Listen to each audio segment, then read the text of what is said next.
अस्सलाम वालेकुम। उम्मीद है आप लोग ठीक हैं, खैरियत से हैं। अल्लाह पाक आप लोगों को अपने हिफ्ज़ व अमान में रखे। हमारी दुआएँ हमेशा की तरह आपके साथ हैं। खुश रहें, आबाद रहें। इसी तरह अल्लाह पाक की ज़ात आप लोगों पर अपनी रहमतें बरसाता रहे। बीमारों को शफ़ा, बेरोज़गारों को जो है खुदा की ज़ात दे, बच्चों पर आपका साया कायम रखे। चैनल को सब्सक्राइब करने की आपसे रिक्वेस्ट करते हैं प्लीज़। जिन दोस्तों ने अभी तक नहीं किया ज़रूर सब्सक्राइब करें और बेल आइकन को भी प्रेस करें। और अगर कोई वीडियो पसंद आती है तो इसको आगे शेयर भी कर दिया करें। काफ़ी हेल्प उससे मिलती है और आप लोगों की जो राय है वो बहुत ज़रूरी होती है। मेरी आवाज़ ज़रा थोड़ी-सी भारी है, मैं 2 दिन से बुखार चल रहा है और शायद यही वजह काफ़ी बुखार जो है ना वो आपको पता है गला ख़राब होने से शुरू होता है। गला काफ़ी दिनों से उल्ट-पुल्ट कम हो रहा था। लेकिन अभी बिल्कुल ही समझिए आपके बुखार जो है वो सारी रात बड़ा बुखार रहा है। तो अभी अब अच्छा मज़े की बात है कि अब सुबह उठ के नहाना है कि नहीं नहाना। पता है हमारे गाँव में शाम को बुखार के कुछ डॉक्टर होते थे। उस वक़्त डॉक्टर क्या होते थे, बस गाँव के डॉक्टर ही होते थे। डॉक्टर, हकीम मिक्स हुआ करते थे। एक कहंदा सी नहाना चाहिए बुखार च, दूजा कहंदा चाहिए। तो मैं जब नहाने गया, मैं तो नहा लेता हूँ बुखार में, लेकिन जब मैं नहाने गया तो मुझे वो याद आ रहा था कि नहाना है कि नहीं नहाना? बट मैंने नहा लिया, मैंने कहा देखी जाएगी जो होगा।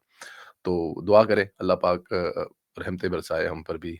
अच्छा जी, एक तो सबसे पहले तो हम जिस तरफ चलेंगे वो है ये आपका जो कल रात ख्वाजा आसिफ साहब के चल रहा था कि ख्वाजा साहब ने इस्तीफ़ा दे दिया है। अच्छा, मोदी युतियों को और कुछ नहीं मिलता, तो फिर वो फेक न्यूज़ का सहारा लेते हैं। फेक न्यूज़ का सहारा इसलिए लेते हैं। अच्छा, वो फेक न्यूज़ की जो उम्र है ना, वो भी कोई बहुत ज़्यादा लंबी-चौड़ी नहीं होती। सिलसिला यहाँ से चल निकला जी। पहले तो एक सहाफ़ी उसे कह सकते हैं आप, तहरीक-ए-इंसाफ़ का वर्कर कह सकते हैं। जैसे अब मुझे क्या कहेंगे ये आप लोगों पे डिपेंड करता है, सहाफ़ी समझते हैं मुझे या नून लीग का वर्कर समझते हैं, ये तो आप लोगों को पता हो। तो वो मुझे नहीं समझ आती कि वो ज़ुबैर अली खान साहब जो हैं वो मेरे ख़्याल में वो पिछली दफ़ा जब अमेरिका गए थे तो वापस नहीं आए थे। अभी वो बैठकर अमेरिका से सारा काम डाल रहे हैं और वो इस वक़्त जो है इस किस्म की झूठी खबरें फैलाने में अहम किरदार अदा कर रहे हैं। बट एनी हाउ, उन्होंने कहा जी कि मियाँ नवाज़ शरीफ और मरियम नवाज़ से मुलाकात हुई है और मरी तो ख्वाजा आसिफ साहब से उन्होंने इस्तीफ़ा माँगा। तो ख्वाजा साहब जो हैं वो इस्तीफ़ा दे दिया है और साथ में कोई उनके इलाके के कोई 2-4 अफ़सर जो हैं उनकी करप्शन की कहानियाँ और आगे-पीछे चलते-चलते मतलब पूरी एक स्टोरी बना के जनाब जो है वो उन्होंने ट्वीट कर दी। लेकिन मेरे ख़्याल में ना तो कोई ऐसी बात थी और ना कोई ऐसा कुछ है कि मियाँ मोहम्मद नवाज़ शरीफ साहब ख्वाजा आसिफ से इस्तीफ़ा माँगेंगे, ये तो फिर क़यामत आने वाली बात ही है।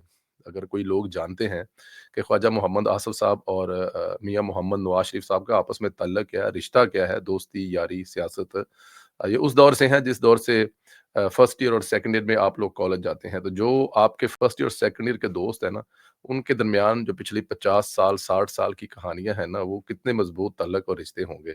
और बड़े-बड़े छोड़ गए, लेकिन क्या ख्वाजा आसिफ साहब, मियाँ साहब, बल्कि वो ख्वाजा साहब तो सियासत में वाला साहब उनके सियासतदान थे। ख्वाजा साहब के, मियाँ साहब के तो सियासत में कोई लेना-देना ही नहीं था। तो अगर देखा जाए तो बल्कि क्योंकि ख्वाजा साहब के साथ बड़ा प्यार है, मोहब्बत है, वो अक्सर ऐसी चीज़ें बताते हैं। उनकी इजाज़त के बगैर तो नहीं हम खैर बता सकते, बट खैर ये एक फ़ेक न्यूज़ थी और जिसका जवाब जो है वो ख्वाजा मोहम्मद आसिफ साहब ने दिया। ख्वाजा साहब ने कहा जनाब कि ये जो ट्वीट करने वाले साहब हैं, ये इनकी ख्वाहिश तो हो सकती है लेकिन ऐसा कुछ नहीं हुआ। यानी कि वो जो जिन्होंने मतलब कि अपनी ट्वीट को दोबारा रीट्वीट किया था ज़ुबैर साहब ने, उनकी ट्वीट को ख्वाजा साहब ने ट्वीट किया कि ये इनकी ख्वाहिश तो हो सकती है लेकिन इसमें कुछ सच्चाई नहीं है, ये ऐसा नहीं होने वाला। असल में ये मामला वहाँ से शुरू हो रहा है कि ख्वाजा साहब ने जो है वो कहा जी आधे से ज़्यादा जो ब्यूरोक्रेसी है ना वो अपनी जायदादें बनाकर बैठे हो। और इसमें कोई शक नहीं है। पुर्तगाल में आपको पाकिस्तानी फिर मैं बताऊँ आपको यहाँ पे सब मिलेंगे, सियासतदानों के भी मिलेंगे, जिनका नाम नहीं लेते उनके भी मिलेंगे, जजों के भी मिलेंगे, ब्यूरोक्रेट का भी मिलेंगे, सबके मिलेंगे और बहुत जो खाते-पीते बिज़नेसमैन हैं मतलब 5, 10, 15 करोड़ बात 10 करोड़ रुपए की तो कहानी है। अब 10 करोड़ रुपया पाकिस्तान में क्या अहमियत है? उन लोगों के लिए जिन लोगों के पास अरबों रुपए की प्रॉपर्टी है, अरबों रुपए के मतलब कि वो है, उनके लिए 10 करोड़ क्या अहमियत रखता है? मैं आपको पहले भी बता चुका हूँ, पहले जो है वो जो इन्वेस्ट कर रहा है उसको कार्ड मिलता है और उसके बाद फिर 10,000 और डॉलर उसकी कीमत है। तो उसके बाद पूरी फैमिली को मिल जाता है, 5 साल बाद आपको पासपोर्ट मिल जाएगा, यूरोप में कहीं भी रहें। तो ख्वाजा साहब के इस ट्वीट से बहुत सारे लोगों को जो है वो तकलीफ हो रही थी। तो अब ज़ाहिर तकलीफ हो रही थी, उन्होंने कोई ना कोई बचाना था और ख्वाजा साहब के खिलाफ है, उन्होंने कुछ ना कुछ तो लॉन्च फिर उन्होंने ये लॉन्च किया था ख्वाजा साहब के खिलाफ इस किस्म की खबरें चलाई कि ख्वाजा साहब ने इस्तीफ़ा दिया। ऐसा कुछ भी नहीं था, फेक न्यूज़ है। अब फेक न्यूज़ की बात कर रहे हैं तो एक और फेक न्यूज़ है। बार-बार जब भी कोई एमएनए डिस्क्वालीफाई होता है, तो फिर मोहसिन नकवी साहब को वहाँ से इलेक्शन लड़वाकर एमएनए बनवाकर और डायरेक्ट वज़ीर-ए-आज़म बनवा दिया जाता है। ये भी एक कहीं से भी कोई भी वो भले वक़्त जो ਹੁੰਦਾ ਸੀ ना हमारे एक दोस्त थे तो वो पुलिस से बड़ा चालू थे। पुलिस को दूर से देखते हैं तो कहते हैं यार इधरों-उधर हो जा वो, यहाँ हॉलन की बात कर रहा हूँ। तो हम कहते थे यार हमारा क्या? कह रहे यार ज़रूरत क्या है? पुलिस आ रही है, इस गली में हो जाते हैं, हमारा उनके साथ ज़रूरी क्यों है? तो हम कहते थे कि यार हमारा उनके साथ प्रॉब्लम क्या है? हम लीगल हैं, हमारे पास हमें पुलिस से क्या प्रॉब्लम है? यही बात है कि यहाँ पर मोहसिन नकवी साहब जो हैं, किसी भी जगह पे कोई भी एमएनए जो है, कोई वादा-काटा हो जाए या को अल्लाह को प्यारा हो जाए या फिर 9 मई को प्यारा हो जाए या फिर किसी और वजह से कोई ऐसा हो जाए, तो वो जनाब वहाँ पर जो मोहसिन नकवी उनको इलेक्शन लड़ा देते हैं। और यहाँ पे एक और दिलचस्प स्टोरी बनाई गई है।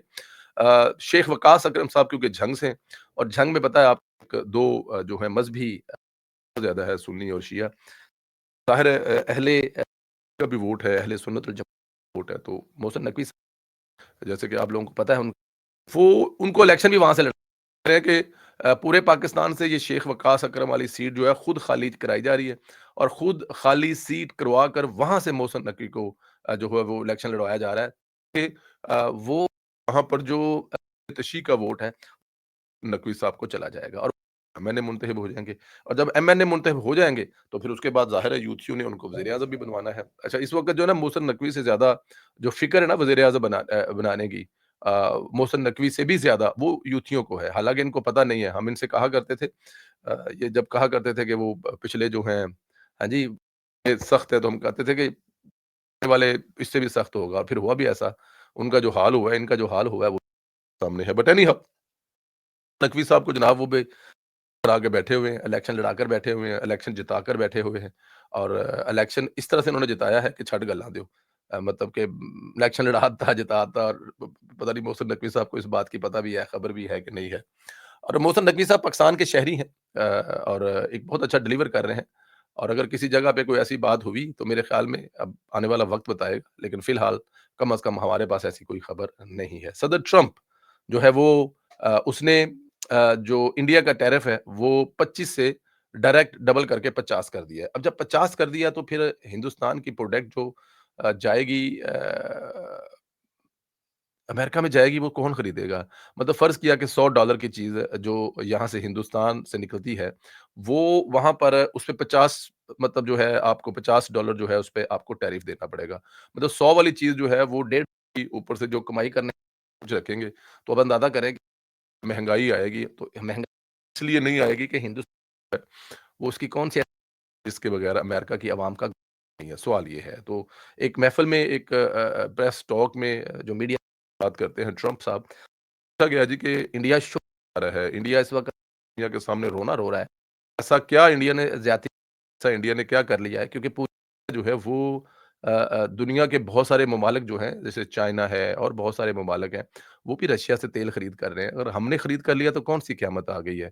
तो ट्रंप ने इसे कहा कि अभी तो 24 घंटे हुए हैं, अभी देखते जाओ आगे जाके होता क्या है। इसका मतलब ये है कि ट्रंप मोदी की और हिंदुस्तान की चीखें निकलवाने के लिए बिल्कुल करीब पड़ा हुआ है। एक तरफ वो पाकिस्तान को आई लव यू बोलता है और दूसरी तरफ हिंदुस्तान पर वो अब अंदाज़ा करें ना पिछले दिनों एक टीवी टॉक शो में बैठा था मैं तो वहाँ पे ये कहा जा रहा था कि पाकिस्तान में इतना जो मुँह में डाला हुआ है और हिंदुस्तान के इतना खिलाफ है, तो फिर सिर्फ 6% का फ़र्क है।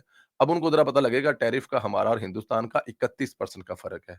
हैं जी? साथ में वो ये भी कहते हैं कि जिस दिन इंडिया और अमेरिका की सुलह होगी तो सोचो हमारा क्या होगा? पहले हमारा जब इंडिया और अमेरिका की सुलह तो हमारा क्या कर लिया था, ठीक है ना जी? तो ऐसी कोई बात नहीं है, सुलह हो भी जाएगी तो आने दें, हम सँभाल लेंगे। ऐसा ऐसा कुछ नहीं है कि जिससे हमें कोई क़यामत आ जाएगी या हमारे साथ कोई ऐसा कोई देखी जाएगी, आण दो, हैं जी? की कहंदे हुंदे ने आण दो। बट एनी हाउ फिलहाल आप इसको एन्जॉय करें, जो अभी चल रहा है। बाकी जो है वो छोड़ें आप, जो होगा सो देखे जाएगा। वो बिल्कुल भी किसी भी तरह से कोई कॉम्प्रोमाइज़ नहीं कर रहा और वो मोदी को, हिंदुस्तान को दिन में तारे दिखा रहा है और उन्होंने जो है वो तारे दिखाने चाहिए। अच्छा एक और जो मेरे करीब किस्म की खबर है, तो 2 चीज़ें शेयर करना चाहता हूँ मैं के हवाले से। यार देखें, लोगों पे आप किसी के लिए कुछ ना भी उससे अच्छे तरीके से आपके पास फ़र्ज़ किया कोई आ जाए, कोई कुछ लेने ही आ जाए, फ़र्ज़ किया माँग लेते हैं। तो वो जो आपके पास माँगने के लिए आए और आप उसको दें कुछ ना, लेकिन उसको बड़े एहतराम से मिलें, बड़े इज़्ज़त से मिलें, जफ़ी पा के घुट के पानी, चाय, गिलास बहुत कुछ करें। तो मेरे ख़्याल में उसको इससे भी इतना हिम्मत मिलता है। मरियम नवाज़ जब ये तकरीब हो रही थी अपना छत और अपना घर, वहाँ पे मैं आपको बता चुका हूँ 8,700 घर कंप्लीट हो चुके हैं और 7,000 घरों के जो कर्ज़े हैं उनका 2 किस्तें मुकम्मल हो चुकी हैं। तो इस साल के एंड पर लाख सवा लाख घर जो है वो ग्राउंड पर होगा। जिनके पास ज़मीन है बनाने के लिए उनको सिर्फ़ पैसे दिए जा रहे हैं घर बनाने के लिए और जिनके पास ज़मीन नहीं है उनको ज़मीन भी दी जा रही है और घर बनाने के लिए दी जा रही है। तो वो जो महफ़िल थी जहाँ पे ये मरियम नवाज़ बड़े फ़ख्र से बता रही थी कि ये नवाज़ शरीफ का विज़न जो है उस पे तो वहाँ पर कुछ ऐसी तस्वीरें मेरे सामने से गुज़री, मुझे तो कम से कम बड़ी मेरे दिल को छू ली कि रियासत जो होती है बल्कि मरियम ने कहा भी है कि कहा जाता है कि रियासत जो है वो माँ जैसी है, लेकिन रियासत को माँ जैसा बन के भी रहना चाहिए। तो जो मरियम नवाज़ की तस्वीरें हैं ना, ये देखकर मुझे बड़ा मतलब बहुत अच्छा लगा कि देखें ये तरीक़ाकार कि जो वहाँ पर ख़वातीन या बुज़ुर्ग या जो आए हैं, उनके नज़दीक सूबे की वज़ीर-ए-आला मियाँ मोहम्मद नवाज़ शरीफ की साहबज़ादी के सामने खड़ा होना और मरियम नवाज़ को उनके लिए फ़िक्रमंद पाना और उनके एक खातून कह रही थी कि हम थे 20 साल से तो किराएदार को ऐसी नज़र से जैसे कोई वो मखलूक ही दूसरी है। हम तो नवाज़ शरीफ और मरियम नवाज़ के देनदार हैं उम्र हयात, उम्र भर जिन्होंने हमें अपना घर भी दिया और अपनी छत भी दी। तो ये बहुत बड़ी कामयाबी। दूसरी एक और भी बहुत दिल को छू लेने वाली जो आपकी एसआरटी बस सर्विस जो है मैं अगर गलत नहीं हूँ तो 11,000 बसें जो हैं वो मरी जो हैं वो लाहौर समेत पंजाब पूरे पंजाब में लाहौर समेत चलाना चाहती हैं। लाहौर को तो डेफ़िनेट वो कह रही सिटी होगा। अब लाहौर से ये जितने सिंगची, रक्शे और वगैरह आहिस्ता-आहिस्ता यहाँ पे इलेक्ट्रिक इलेक्ट्रिक पे जाएँगे। लेकिन ये जो बसें ये जो एक ट्राम बस चली है जिसमें इसमें 3 बसों को जोड़कर एक ट्राम दुनिया के अक्सर मुल्कों में आपको नज़र आती है। हमारे हॉलैंड में जो नज़र आती है, वो आपको नज़र आती है बिजली से चलती है, उसके ऊपर बिजली की वार होती है और उसके नीचे-नीचे चलती है और पटड़ी होती है। लेकिन ये जो ट्राम है ये सड़क पर चलेगी। ये अच्छा ये रूट जो है अक्सर पे कहा जाता था, जब मरियम बीबी आई थी तो ये बात होती थी कि नैरो नहर ਜਿਹੜਾ है ना वो एक बहुत लंबा रूट है और यहाँ पे लाखों की तादाद में आपका जो है लोग वो जो आते हैं। अब अंदाज़ा करें कि हिंदुस्तान का बॉर्डर जो है वो नहर से जब इंटर होता है, तो अब आबादी हमारी जो है ना वो वहाँ तक गई है। जल्लो जो है किसी दौर में लाहौर से बड़ा बाहर होता था, अब जल्लो जो है वो लाहौर के अंदर आ गया है। तो जल्लो मोड़ से भी पीछे से ये जब बस चलेगी और ठोकर न्याज़ बेग पर आएगी और ये 40 किलोमीटर एक चार्ज में बस करेगी और इसमें एक रूट से जब शुरू होगी तो रूट के एंड तक 400 मुसाफिरों को ₹20 में ये वहाँ से पहुँचाएगी। मतलब आप जल्लो से बैठे हैं, रास्ते में कहीं उतर जाएँ या फिर आप बिल्कुल मंज़िल मकसूद पर आकर उतरें, मोटरवे पर आकर उतरें, तो सिर्फ़ आपसे ₹20 लेंगी। मेरे ख़्याल में ये एक बहुत बड़ी खिदमत है।